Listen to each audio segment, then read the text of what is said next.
Netflix is being forced against its will to do something it's not good at: live streaming mega events. Netflix was saying, not going to get into live sports, not going to get into live sports, not going to get into live sports. See, Netflix normally operates by using this amazing system that they created called Open Connect. And as someone who works as a content product manager and spent 6 years working in telecom, I'm really fascinated by it. Netflix Open Connect is basically Netflix's own content delivery network. Think of it as a really smart way to store TV programs, movies, and serve them to viewers. Netflix has tons of video content that it needs to stream to millions of people, and doing that by sending it from just a bunch of central servers would take a really long time and be really expensive to do. So Netflix puts special servers called Open Connect appliances all over the world. Think of these servers as big hard drives that Netflix stores tons and tons of content in.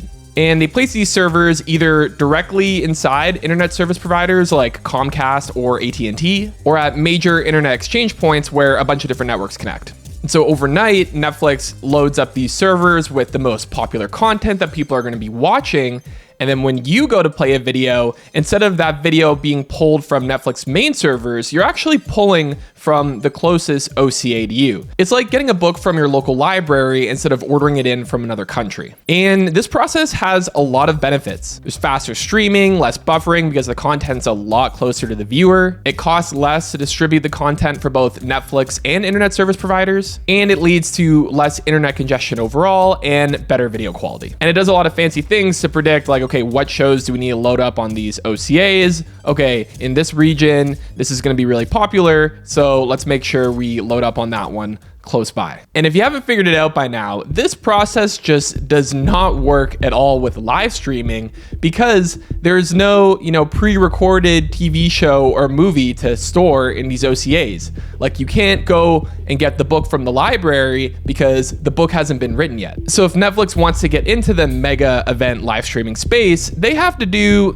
things completely differently than what's worked really well for them before. And doing things differently creates a massive amount of risk. Like, you have the risk that you dissatisfy your viewers if these mega live events just don't have good streaming quality. That can mess with the brand. And if you keep messing up and the market's like, hey, I don't think Netflix can really do this whole live streaming thing well, they're going to stop investing in your company because they don't think the future growth is there, and your stock's going to tank and Netflix is going to lose billions of dollars of value. Massive risk. So why would Netflix take this risk? Like, why would Netflix risk doing something brand new with live streaming mega events? Well, let's zoom out a bit. What if I told you that Netflix didn't have any other choice but to do live streaming mega events? Like, what if I told you this is an adapt or die situation for Netflix? So the modern growth plan that's really worked well for Netflix up until this point has been to either source or produce the best content that they can in order to keep their existing subscribers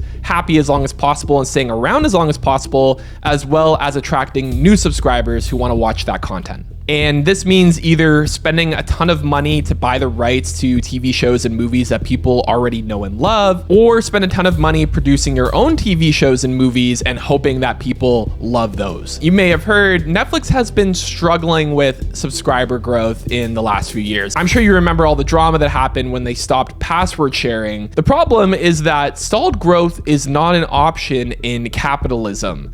Your stock price will drop and you will lose billions of dollars, and if you're all the executives, you'll probably lose your jobs as well. So what are these potential new growth areas that Netflix is trying to pursue? Well, one of them is ads. So right now their ad revenue is coming from their ad-supported lower tier subscription plans, and as well as trying to attract those harder to get subscribers. So if you're in these stuffy meetings with the Netflix executives, what is the best way to get two birds with one stone? Live streaming mega events. You can sell ads on these mega events for millions of dollars, a whole new ad revenue stream, and you can get and attract a whole new different base of subscribers. Maybe people who are more like me, like I don't watch a lot of scripted content, but I do like sports. And if you're gonna start live streaming sports, maybe I'm gonna be more likely to subscribe. And most recently, Netflix has been taking some big bets on this strategy. For 2 NFL games, they spent about $75 million each. And of course, the reason you clicked this video, the Mike Tyson versus Jake Paul fight. But here's the thing, you might be thinking to yourself, isn't live broadcasting mega events a solved problem?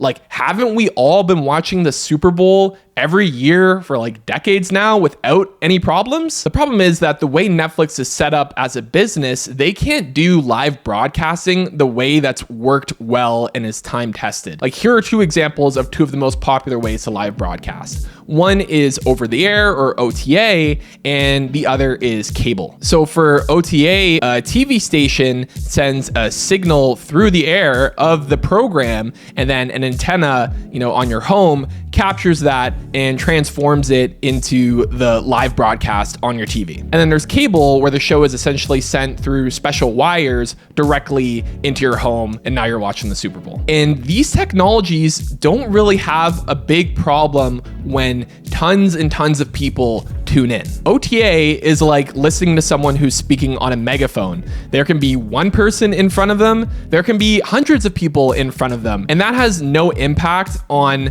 the message being sent out. Like, a lot of people being in the crowd isn't going to slow down the sound of the megaphone. And cable is kind of like going into an auditorium where every seat has a pre-installed headset. Whoever's speaking, it's playing through the headset for every single seat. And if every single person tunes in, they can all listen to the same thing at the same time without issue. Unfortunately, Netflix just can't do it this way. They operate through the internet. And if they wanted to try to broadcast through over the air or cable, they would have to make a lot of not really feasible partnerships or spend tons of money in investment in a business area that doesn't really align with what they're trying to do. Netflix also operates globally. So if they wanted to do this globally, you layer on top of that a really complex global legal framework that is just not easy to break into on the drop of a hat and doesn't align with Netflix business strategic objectives. To make live streaming work, Netflix basically has to take some parts of this Open Connect system, I suppose, and rejig it, MacGyver it in order to support mega events like Jake Paul versus Mike Tyson. And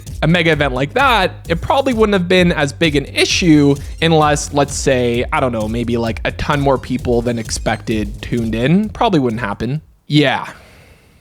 So Mike Tyson versus Jake Paul was the most streamed global live sporting event ever. And it's kind of insane to me that Netflix didn't see this coming, because to me, it was like entirely obvious what was going to happen. This wasn't just another influencer boxing match. This was, on one side, you have Jake Paul, who's bringing an entirely new internet first generation who didn't grow up in traditional boxing, people like me, to tune into the show. I've been following his boxing arc for a long time. I remember during the Panorama watching the fight where Jake Paul slept Nate Robinson. And I also love Nate Robinson as a basketball fan for his amazing dunk contest, but that's beside the point.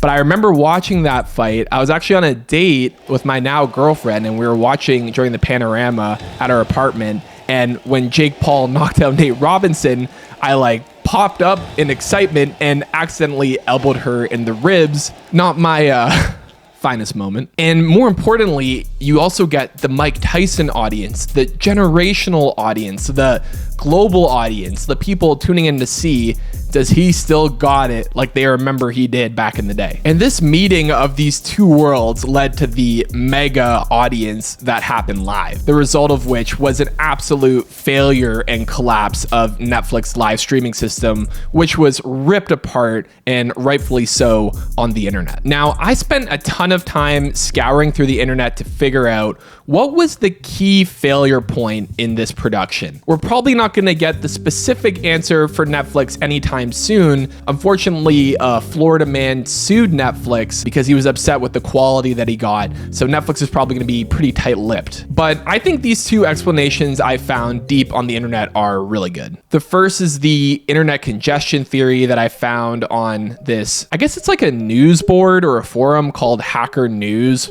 where a bunch of engineer type people just talk about nerdy engineering stuff all day. And here's what one person had to say. A live stream is a few seconds of video downloaded, and it has to make it over the congestion of the internet in a few seconds and then repeat. If a single one of these repeats hits congestion and gets delayed, you see the buffering spinning wheel. Other shows, on the other hand, can show the cache Netflix splash animation for 10 seconds while they request 20 minutes of cache until they get it. So drop packets don't matter much. Even if the internet is seeing congestion every couple of minutes, delaying your packets, it won't matter as non-live content is very flexible and patient about when it receives the next 20-minute chunk. And the second is the data center failure theory that I found, again, on a really nerdy subreddit, the DevOps subreddit. There's a lot of things that can go wrong in between these edge caches and intermediary data centers. For example, the internet connections between internet service providers and the intermediate data center may not be scaled up to deal with a live event of this scale. So if one of these intermediary data centers has issues, it can compound and cause issues for tons of people easily. To continue growing, Netflix needs to secure the rights to more live events. But this requires Netflix to convince leagues and rights holders that Netflix can show their product to viewers in a very high quality way without having these buffering or loading issues. Without that trust, Netflix misses out on the right to these live event opportunities and growth might continue to stall. And if that's the case, unhappy shareholders may want to give Netflix their own knockout punch.